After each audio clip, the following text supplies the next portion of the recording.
noches a todos. Veo algunas caras conocidas por ahí y algunas caras que vamos a conocer, si Dios quiere, dentro de un tiempo. Hoy vamos a hablar sobre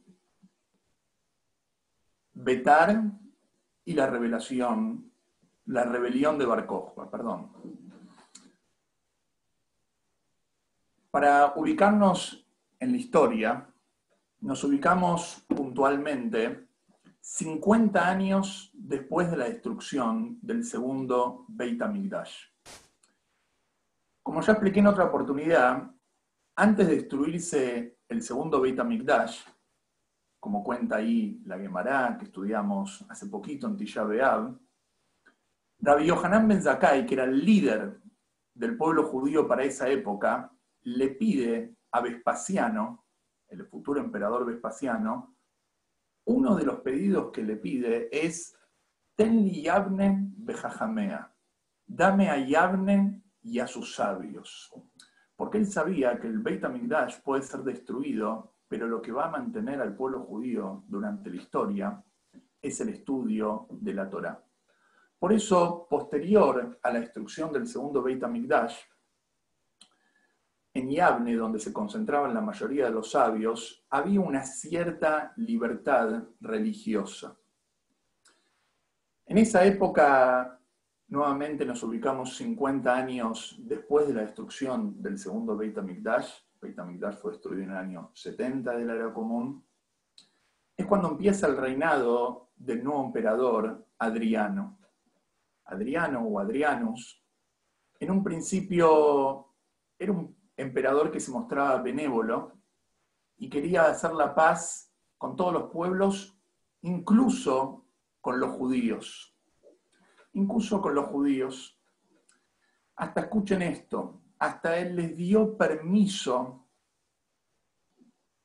para reconstruir el Beit HaMikdash. Pienso que esto poca gente sabe, que hubo un momento, apenas unos años después de la destrucción del templo, donde se empezó a reconstruir el segundo Beit HaMikdash, o hubo un intento de reconstrucción del segundo Beit HaMikdash, del tercer Beit HaMikdash. Pero ¿qué es lo que pasó? Había un pueblo que se llamaba los Kutim, que ahora en unos instantes les voy a contar quiénes eran estos Kutim. Estos Kutim fueron y calumniaron a los Yehudim, a los judíos frente al emperador, diciéndole que si él iba a autorizar a la reconstrucción del Beit HaMikdash, los judíos iban a dejar de tributar a Roma y finalmente se iban a rebelar. Obviamente el emperador ya había dado la orden y autorización para la reconstrucción del Beit HaMikdash, como en su momento Ciro lo había dado.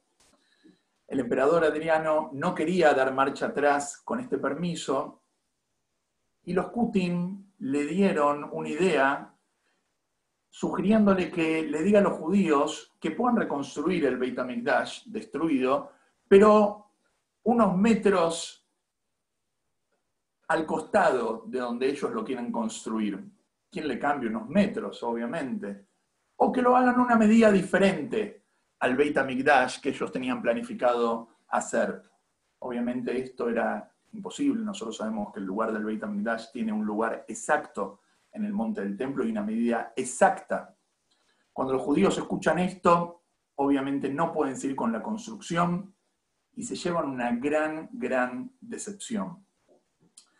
Les dije que les iba a contar quiénes eran los Kutim. Bueno, los Kutim era un pueblo que siempre le hicieron problema a los judíos. El Talmud está lleno de historias de los problemas de los Kutim al pueblo de Israel. Originalmente era un pueblo que venía de Babilonia, de una ciudad llamada Kuta, en Babilonia, y el rey de Asiria, estamos hablando en el año 740 antes de la Era Común, el rey de Asiria, para esa época Sargón II, él agarró y tenía una estrategia muy particular. Cuando llevaba gente de un lugar, se la llevaba a otro lugar, y la gente de ese lugar la llevaba al lugar donde sacó esa gente. Y este rey de Asiria agarró a los judíos que vivían en el norte de Israel, del reinado de Israel, las tribus exiliadas, vamos a decir, del norte de Israel, los llevó a este lugar en Babilonia o en este lugar Kuta, y a los de Kuta los llevó al Yombrón. Estos eran los famosos samaritanos, los que se hacían llamar los samaritanos, y ellos se autoproclamaban judíos, aunque realmente no eran judíos, ni por parecido. En el Talmud hay una gran discusión al respecto, pero no eran judíos, esa es la conclusión. Los Shombronim o los Kutim eran un pueblo bastante problemático. Vamos a ver también en esta historia otros problemas que generaron los Kutim. Entonces los problemas empiezan y el emperador Adriano empieza a hacer decretos de índole religiosa, porque hasta ese momento que dijimos que los judíos tenían libertad religiosa, los judíos, digamos que todavía estaban bien, estaban dispuestos a estar debajo de Roma. Pero el emperador Adriano empieza con los decretos contra la libertad religiosa, prohíbe el respeto del Shabbat, prohíbe la mitzvah de Taharat HaMishpajá, prohíbe la mitzvah del Brit Milá. El objetivo de Adriano era principalmente introducir a los judíos bajo la cultura greco-romana, pero los judíos de ninguna manera podían tolerar algo así.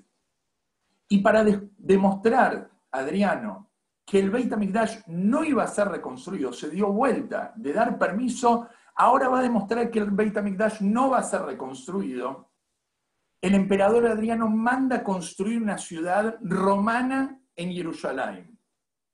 Y el nombre que le pone, famoso nombre, es Aelia Capitolina. Aelia Capitolina. Aelia, su propio nombre, él se llamaba Publius Aelius Adrianus, y Capitolina, hay quienes dicen que es la capital, hay quienes dicen que es en honor al dios de los romanos, Júpiter, y en el monte del templo no tiene mejor idea que construir un templo para el dios pagano, Júpiter. Seguramente muchos de los presentes que están escuchando estuvieron en Jerusalén y seguramente conocen el Cardo, que queda en Iraticá, en la ciudad vieja, en la parte judía. Bueno, el Cardo viene de la palabra griega cardia, que significa corazón, que es una calle. Realmente lo que vemos nosotros hoy en día es de la época bizantina, unos siglos después. Pero sirve como recordatorio de lo que era el Cardo que construyó la ciudad romana en Jerusalén, el emperador Adriano.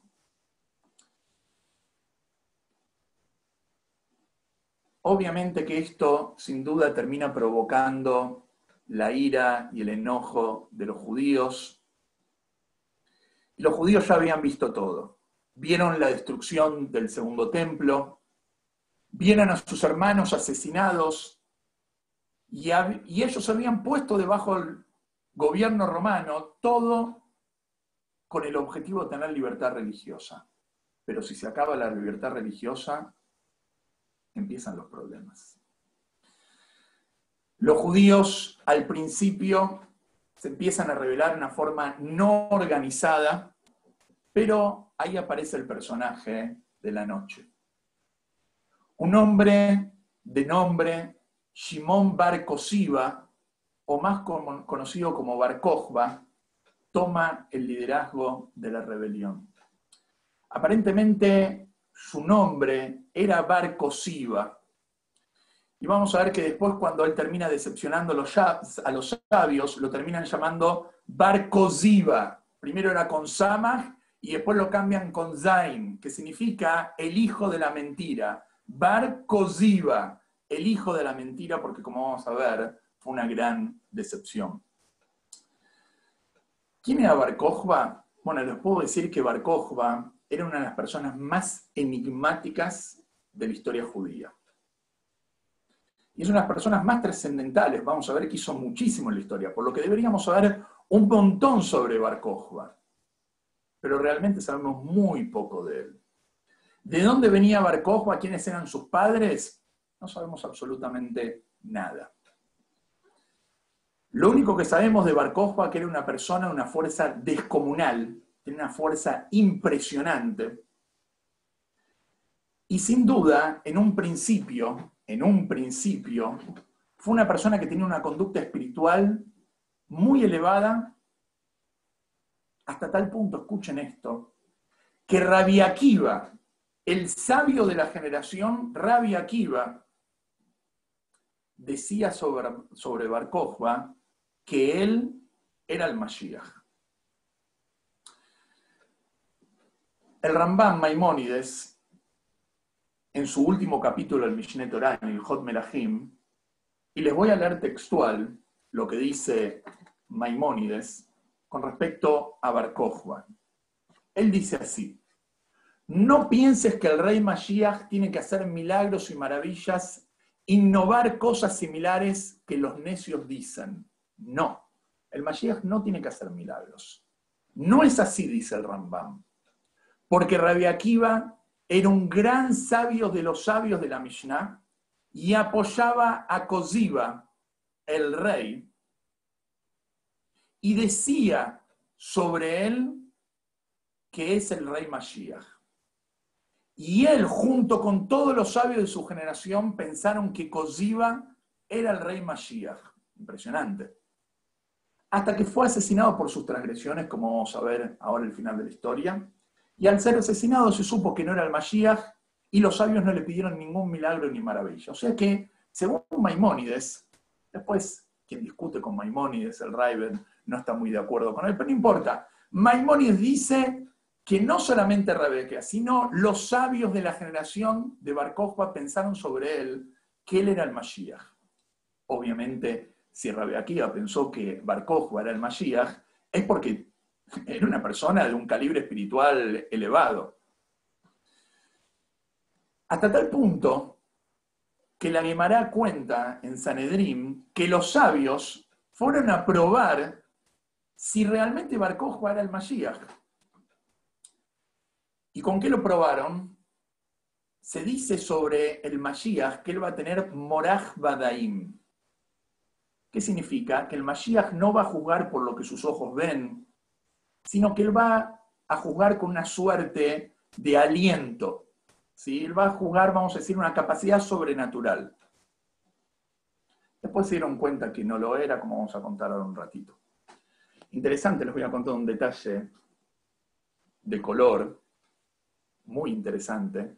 Una vez un Hasid vio una carta que un Hasid le escribe al Rebbe y le pregunta cómo Rabbi Akiva pensó que Bar Kokhba era el Mashiach si Bar Kokhba no cumplía con todas las condiciones que Maimónides dice que tiene que cumplir el Mashiach, que tiene que ser un sabio, que cumple con toda la Torah y Mitzvot, y que impulsa a todo el pueblo por el camino de Hashem, construye el Beit HaMikdash. Muchas de ellas las cumplió, pero vamos a ver que al final no las termina cumpliendo. El Rebbe le responde que Rabbi Akiva pensaba que Bar Kokhba estaba en el principio de la revelación como Mashiach. Por eso no hacía falta que cumpla con todas las condiciones que Maimónides nombra ahí en su libro. Pero volvamos a la rebelión. La rebelión empieza en el año 132 de la Era Común. Les voy a contar algo muy interesante, disculpen que interrumpa constantemente porque hay muchos datos sobre este tema.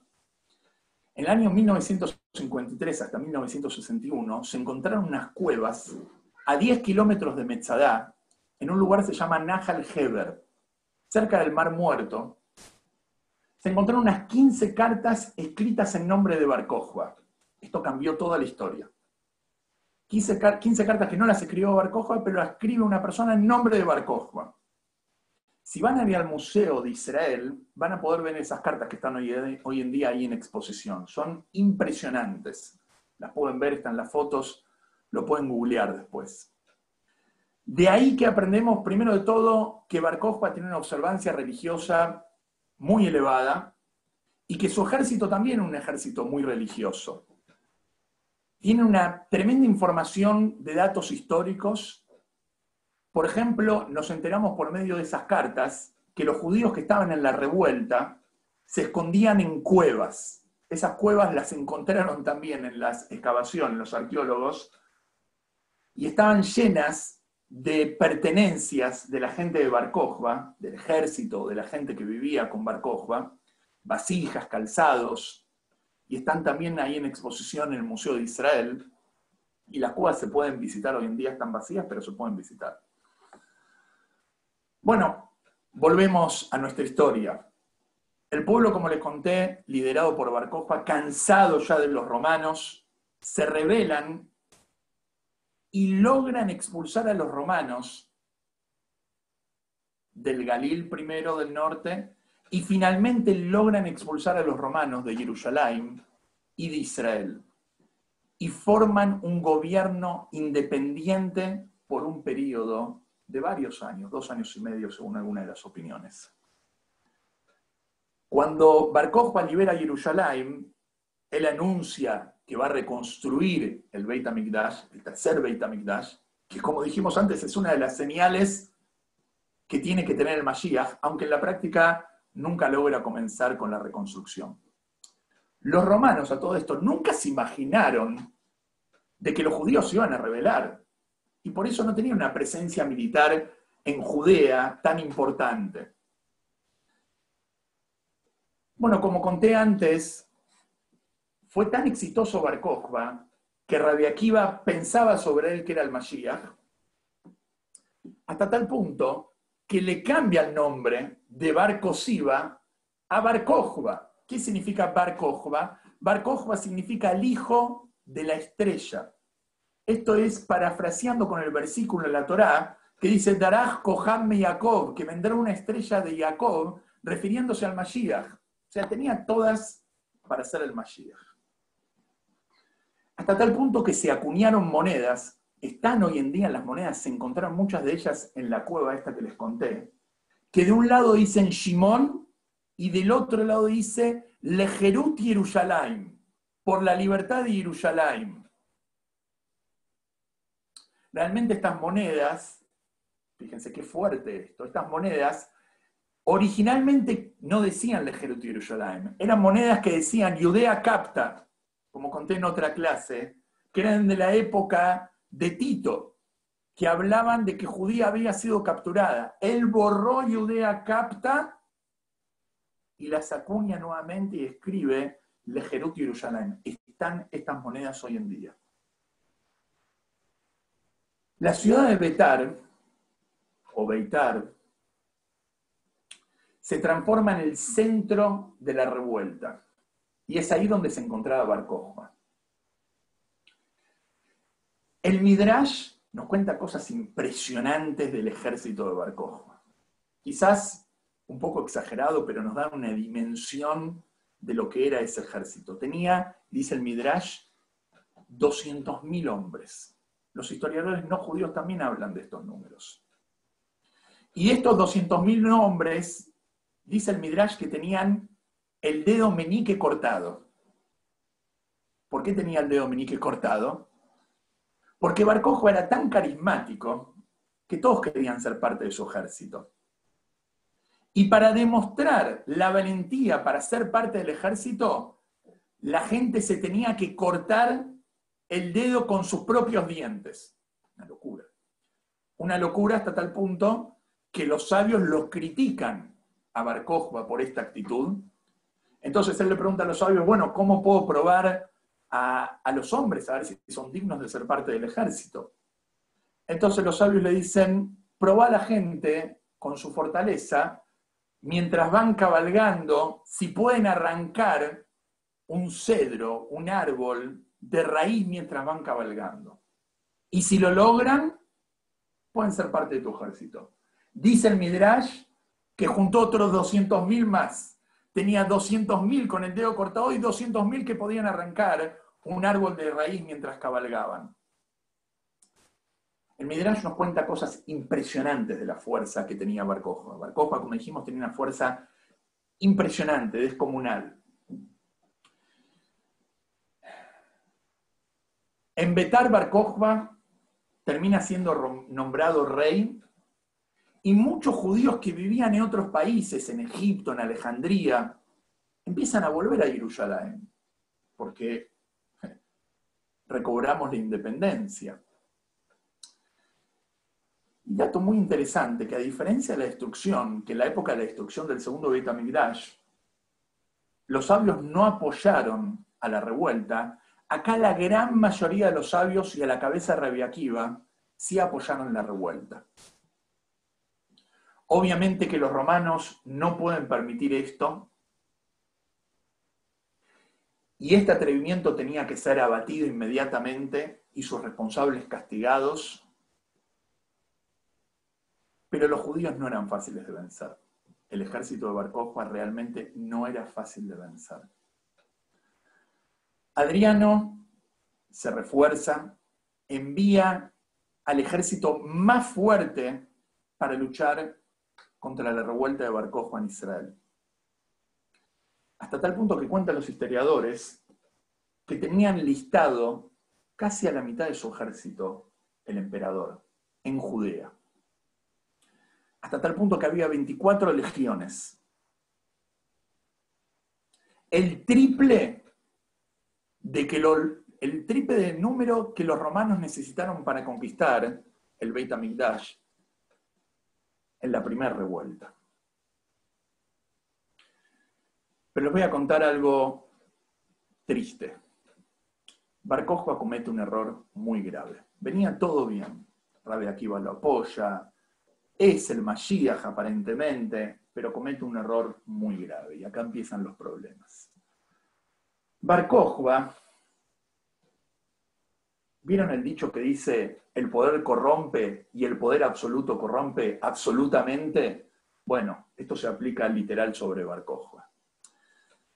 Bar Kokhba, cuando salía a la guerra, él decía como una frase: Hashem, si no querés ayudarme, no me ayudes, pero no nos hagas caer en manos de nuestros enemigos. Como diciendo, me apoyo en mi propia fuerza, no te necesito, Dios. ¿Saben lo que pasa cuando una persona le dice a Dios, Dios no te necesito? Dios le responde, ok, entonces no estoy con vos, arreglátela solo. Y ahí empezaron los problemas. Liderando el ejército romano estaba nada más y nada menos que el general de guerra Julio Severo, quien lo trae a Adriano de Britania para esta misión. El historiador romano Dion Casio cuenta en detalle cómo fue la batalla. Fueron batallas durísimas, durísimas. Los romanos perdieron muchas de las batallas, perdieron una legión completa en una de las batallas, pero finalmente los romanos empezaron a ganar batalla tras batalla hasta que finalmente llegan a la última revuelta, que era la ciudad de Betar. Betar era una ciudad amurallada, prácticamente imposible de entrar. Cada vez que un romano trataba de entrar a Betar, lo mataban en el instante. Nuestros sabios en el Talmud Yerushalmi nos cuentan que Adriano durante 3 años intenta conquistar Betar y no lo logra, hasta tal punto que estuvo a punto de abandonar. ¿Por qué? Cuenta el Talmud, dice así, que Betar tenía un mérito muy grande, no era Bar Kokhba. En Betar vivía el tío de Bar Kokhba, que se llamaba Eleazar Amodai, lo pueden encontrar en Pirkei Avot, de Modín, que cuenta el Talmud que él todos los días hacía tefilá para que Hashem en ese día no juzgue a la gente de la ciudad. Y en mérito a la tefilá del Eleazar de Modín, Hashem no juzgaba a la ciudad y los romanos no la podían conquistar. Pero otra vez, como les conté antes, vuelven los Kutim. Cuenta el Midrash que un Kuti, traicionero, se acerca al comandante romano y le dice, ¿sabes cuál es el motivo que ustedes no pueden conquistar Betar? El motivo es porque hay un judío ahí, un sabio, que está haciendo tefilá. Eleazar, si logramos hacer caer a este sabio que no haga más tefilá, se cae Betar. ¿Qué hizo este Kuti? que conocía bien los secretos de entrada de la ciudad, entra a la ciudad de Betar por un conducto subterráneo y llega a la entrada de la ciudad y se encuentra con nada más y nada menos que con Rabbi Elazar, que justo en ese momento estaba haciendo tefilá. Entonces el Kuti se le acerca a Rabbi Elazar, en el momento estaba haciendo tefilá, en el momento que estaba concentrado en la tefilá, y le hizo como que le susurraba algo en el oído. No le dijo nada, pero se veía como que le estaba diciendo algo. La gente que lo vio ahí, el Gabay del Beit HaKnesset aparentemente, lo denunció a Elazar a Bar Kokhba, que lo manda a llamar obviamente a su tío, y le pregunta a su tío, a Elazar, le pregunta, decime una cosa, ¿qué te dijo este Kuti?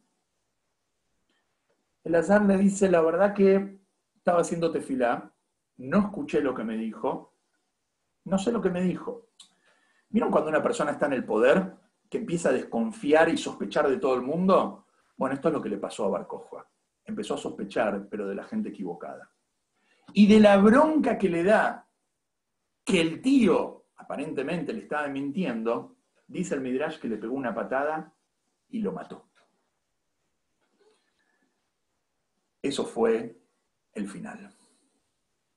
Ahí Rabbi Akiva le sacó todo el sello y lo abandona completamente. Y pierde el apoyo de todos los jajamim, de todos los sabios de la época. Finalmente, en una de las batallas, Bar Kokhba, porque los romanos entraron por esos acueductos, obviamente con la información de los Kutim, en una de esas batallas, Bar Kokhba termina muriendo. ¿Cómo muere Bar Kokhba? Entonces el Midrash cuenta que cuando murió Bar Kokhba, un romano le corta la cabeza a Bar Kokhba y se la lleva a Adriano. Y le pregunta, ¿quién lo mató a Bar Kokhba? Entonces el soldado le dice, yo lo maté a Bar Kokhba. Entonces tráeme el cuerpo, si vos lo mataste. Le trae el cuerpo y vieron que en el cuerpo de Bar Kokhba, en el cuello, había enroscado una serpiente. Adriano dijo, si no fuera porque Hashem lo mató, nadie lo podría haber matado. Betar cae finalmente. Obviamente, ¿qué día cae Betar? Nada más y nada menos que Tishá B'Av, el 9 de Av. ¿Pero por qué cae Betar? Más allá de lo militar. Entonces nuestros jajamim, nuestros sabios nos cuentan en el Midrash que había una gran enemistad, escuchen esto, entre los judíos de Betar, de la ciudad de Betar, y los judíos de Jerusalén previo a la destrucción del templo. Y cuando Jerusalén cae, ¿se acuerdan que contamos de que Jerusalén fue destruido por el odio gratuito? Bueno, cuando Jerusalén cae y el Beit HaMikdash es destruido, dice el Midrash que los judíos de Betar se alegraron. ¿Cómo se alegraron? Habían jejamim. Entonces hay un gran sabio, se llama Rabbi Yonatan Eibishitz, en uno de sus libros se llama Yarot Bash. Él explica que no es que se alegraron, sino que se confundieron un tema de base. ¿Cuál es? Nosotros sabemos que los sufrimientos hay que recibirlos con alegría. Y ellos pensaron que no solamente el sufrimiento propio, sino también el sufrimiento ajeno hay que recibirlo con alegría.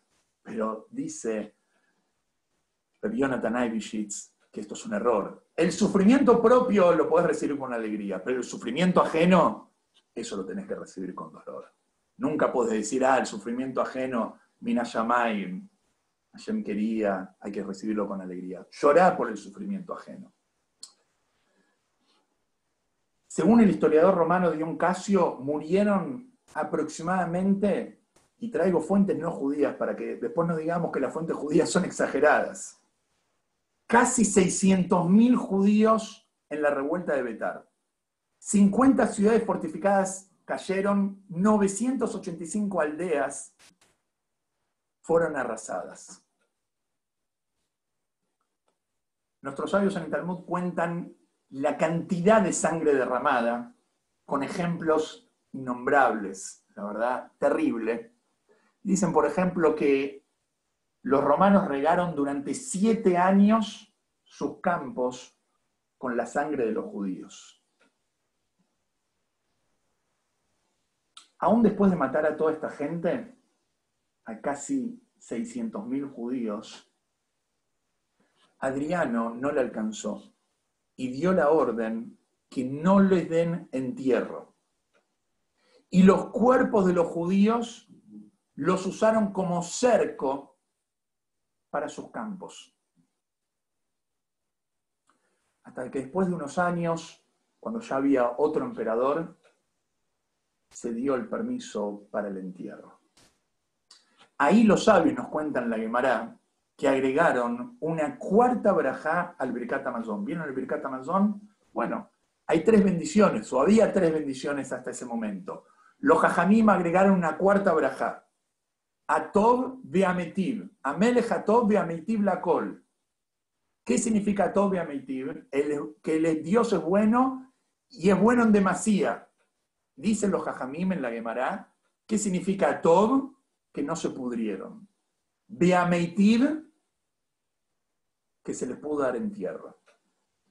¿Qué día fue el día que se les dio entierro a los cuerpos de Betar? Un día como hoy, 15 de Av. No es casualidad. Adriano continúa y en un intento de borrar al pueblo judío completamente de la tierra de Israel,